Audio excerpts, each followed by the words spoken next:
Haifa के बाद Israel का एक और शहर तबाह हो गया है। जी हाँ, आज की बड़ी खबर बता रहा हूँ। और खास बात इसमें यह है कि जब ईरान ने इजराइल पर अटैक किया तब एक सूचना और मिल गई। खबर ये कि इजराइल का जो हथियारों का भंडार था वो खत्म हो चुका है। अब की बहुत बड़ी खबर है, जिसके बाद अब वो पूरी तरह से अमेरिका की तरफ देख रहा है। कैसे भी करके अमेरिका उसे बचा ले, इस बात की चटपटाहट इजराइल में देखने को मिल रही है। भगदड़ जैसे हालात इजराइल में बने हुए हैं ही, क्योंकि अब उनके पास बम, गोला बारूद, मिसाइल बची नहीं है। इस रिपोर्ट ने पूरी दुनिया को हिलाकर रख दिया। खास तौर पर इजराइल के जो समर्थक देश हैं वो भी सदमे में आ गए कि आखिर इजराइल अब कैसे ईरान से युद्ध लड़ पाएगा। क्योंकि अगर इस बीच अमेरिका इजराइल को कोई हथियार भेजता है या कोई और पश्चिमी देश भेजता है तो सीधे ईरान के टारगेट पर वो देश आ जाएंगे। इसलिए अभी वो हथियार भेज नहीं सकते। और यहाँ इजराइल में हथियार ही नहीं है तो क्या तबाह होने जा रहा है इजराइल। नमस्कार, मैं हूं प्रज्वल गौतम और आप देख रहे हैं टाइम्स एक्सप्रेस। आज की बड़ी खबर दोस्तों यही है कि अब सिर्फ और सिर्फ इजराइल पर हमले होंगे। इजराइल ना बचाव कर पाएगा ना पलटवार कर पाएगा। ये बात मैं नहीं कह रहा हूं, ये बात एक रिपोर्ट बताती है। वो रिपोर्ट जिसने बड़े बड़ों के पसीने छोड़ दिए। और उसके बाद इजराइल के हालात दिखाऊंगा आपको। पहले एक वीडियो देखिए। पहले मैं वीडियो आपको दिखाता हूं, ये देखिए। इसमें ये निकल कर आया कैसे, एक के बाद एक ईरान ने जो मिसाइल दागी वो मिसाइल की वीडियोस देखिए। तो ये है खबर, ऑपरेशन ट्रू प्रॉमिस 3 के तहत ये मिसाइल दागी गई। दरअसल तेल अवीव पर हमला हो चुका है, सबको पता है। उसके बाद हाइफा में तो आपको मैंने दिखाया ही क्या हालत कर दिया। मोसाद का हेडक्वार्टर तक चला गया। सोचिए, इनका खुफिया एजेंसी, इनके एक मंत्री, उनके घर पर मिसाइल गिर गई। और आगे बढ़कर मैं बताता हूं कैसे रिफाइनरी चली गई, पावर प्लांट चला गया इनके हाथ से पोर्ट। तेल अवीव में कई बिल्डिंग ध्वस्त हो गई। अब एक नया टारगेट है ईरान की नजर में। और खास तौर पर ईरान ने एक दोनों ही देशों के साथ हो रहा है खैर कि इजराइल या अमेरिका जब कहता है तो तेहरान के लिए कहता है कि उसे खाली कर दो। ईरान कह रहा है कि तेल अवीव और हाइफा को पूरी तरह से खाली कर दिया जाए। जब वो खाली करने के लिए इजरायली भागते हैं तो इजराइल की पुलिस और वहां की जो सेना है उन्हें रोकने की कोशिश करती है, आप कहीं नहीं जा सकते। इस तरह के हालात वहां पर बने हुए हैं। इन सब के बीच एक और मिसाइल दागी गई थी, एक के बाद एक मिसाइल दागी गई। अब सबसे पहले देखिए, प्रेस टीवी की बड़ी खबर है। ये खबर बता रही है कि अगला 24 घंटा यानी आज की रात इजराइल पर भारी पड़ने जा रही है, क्योंकि अब उसका गोला बारूद खत्म हो चुका है। पहले देखिए खबर, इजराइल में run out of missile interceptors if war against Iran continue. Report बताया गया कि इनके इंटरसेप्टर जो है, यानी इंटरसेप्टर क्या होता है पहले मैं आपको समझाऊं। जैसे आयरन डोम में आप डिफेंस सिस्टम आप समझते ही होंगे। जो डिफेंस सिस्टम होता है दोस्तों, अगर ईरान की तरफ से कोई मिसाइल, ड्रोन या रॉकेट उड़कर इजराइल पहुंचता है तो ये आयरन डोम, ये एयर डिफेंस सिस्टम जो बाकी के हैं, थार्ड, ये सारे के सारे एक्टिव होते हैं। और एक्टिव होने के बाद इनमें से इंटरसेप्टर निकलता है, यानी कि एक मिसाइल के तौर पर होता है जो ईरान की तरफ से आ रही मिसाइल को इंटरसेप्ट करेगा और इस यहां पर ठोक देगा वहीं पर आसमान में, और वहीं की वहीं वो ईरान की मिसाइल गिर जाएगी, जिससे वो तेल अवीव, हाइफा या इजराइल के किसी भी हिस्से को तबाह नहीं कर पाएगी। ये काम एयर डिफेंस सिस्टम का होता है। लेकिन एयर डिफेंस सिस्टम कैसे काम कर रहा है वो भी वीडियो आपको दिखाऊंगा।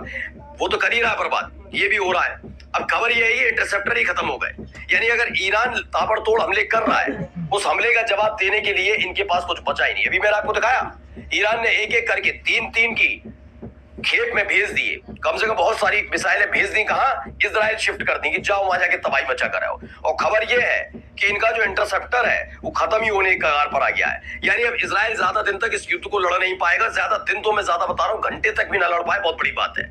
अब इनके पास 24 घंटे भारी पड़ने जा रहे हैं। तो कल रात जो कुछ हुआ उसके बाद इजराइल पूरी तरह से टूट चुका है। चलिए अगली खबर देखिए। खबर क्या आई है, एनटीवी खबर है, इजराइल से युद्ध के बीच खामेनेई का बड़ा बयान निकलकर सामने आया है। खामेनेई साहब ने बहुत बड़ा बयान दे दिया है। बयान क्या है कि युद्ध अब शुरू हुआ है, युद्ध शुरू हो चुका है, इस तरह का बयान दे रहे हैं। पहले एक वीडियो आपको दिखाने जा रहा हूं। देखिए तेल अवीव में लगे हुआ ये तो पूरा इंटरसेप्टर था, ये पूरा आयरन डोम कैसे काम कर रहा था, पहले वीडियो देखिए आप।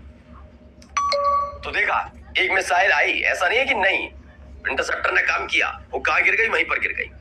ये ऐसे ही मिसाइलें अलग अलग जगह गिर रही हैं। अब आइए अगला इसी से जुड़ा हुआ बयान आपको दिखाने जा रहा हूं, सुनाने जा रहा हूं। पहले बयान सुन लीजिए क्या कह रही है।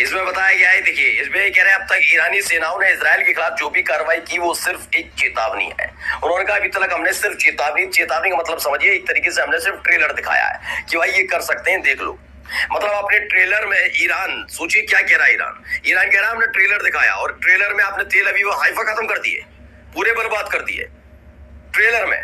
तो आप सोचिए कितना भीषण हमला करने जा रहे हैं। यहां तक खबर निकल कर आई कि ईरान की तरफ से कह दिया गया अमेरिका ही नहीं, जो देश आना चाहते हैं आते जाओ, उन पर हमला कर लो।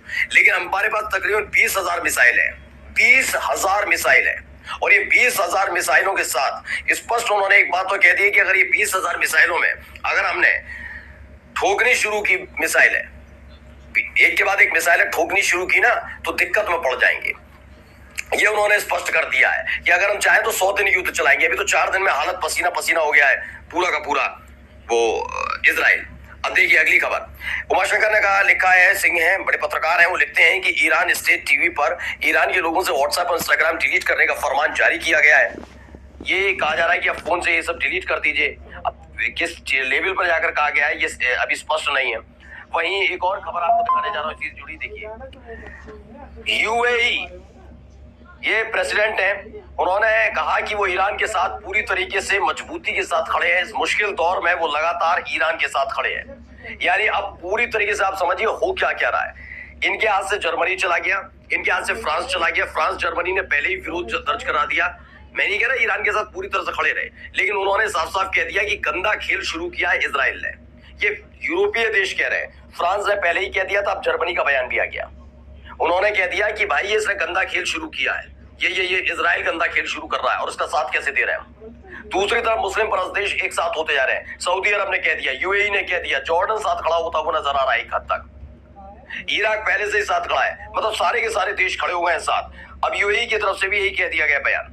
अब देखिए एक नया वार्निंग जारी की गई है ईरान की तरफ से, यानी अगले कुछ घंटों के भीतर जब मैं आपके सामने वीडियो लेकर आऊंगा तो आपको तेल अवीव की नई तस्वीरें भी दिखाऊंगा, क्योंकि अभी एक नया अपडेट ये आया है कि ईरान की जो सेना है उन्होंने एक अल्टीमेटम कहा जाए, अपील कहा जाए या चेतावनी कहा जाए, ये जारी की है इजरायलियों के लिए। उन्होंने कहा कि तेल अवीव का खास तौर पर निवे तस्दीक इलाका है, ये वो इलाका है, इसको खाली कर दीजिए। मतलब पूरा तेल अवीव मत खाली करिए, अब तेल अवीव में कहीं और जाके छिप जाइए, लेकिन खास तौर पर इस इलाके को खाली कर दीजिए। आज हमारा टारगेट ये है, हम इसे बर्बाद करेंगे, ये कह दिया। आइए अगली खबर मैं आपको दिखा रहा हूं, एक और है, हाइफा और तेल अवीव को तुरंत छोड़ दें। ईरान के chief of staff general Mousavi ने इजरायलियों से कहा है, क्या कहा है ये chief of general staff Mousavi ने, कि आप हाइफा और तेल अवीव फौरन छोड़ दें, वहां रहिए मत, खतरे से खाली नहीं हो सकता। क्यों? क्योंकि इजराइल के पास तो पहले से ही नहीं बची मिसाइल है, वो इंटरसेप्ट कर नहीं पाएगा। इजरायलियों की जान जोखिम में डालने का काम जो किया है बेंजामिन नेतन्याहू ने, वो पूरी दुनिया देख रही है। नमस्कार।